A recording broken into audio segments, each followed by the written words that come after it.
12 bratov do hlavy, že ich ďalej takto žiť už nebaví. Vypáraťa svetu niečo veselé,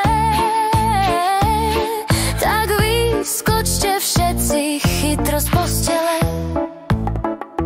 Na Silvestra pozrite sa cez oblok, začína sa popletený nový rok. V januári zelenšatí stromy a cencúmium zazdobí domy. Že je v júli vonku -9, prečo nespím, čuduje sa medveď. Krútia hlavou veľký i tí mali, až v októbri dočkali sa jary. Jablon miesto sladkých plodov núka, ružovúčke kvety púčik vedľa puka. Hej, hej, hej, hej. Ružovúčke kvety púčik vedľa puka.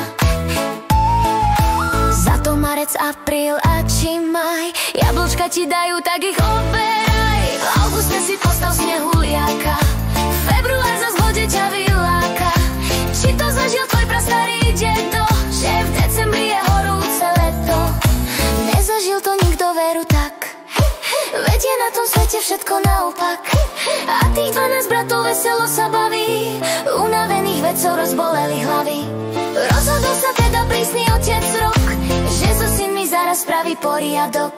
Mesiačikom podaroval jeden vzácny dar, celkom nový, novúčičký, krásny kalendár.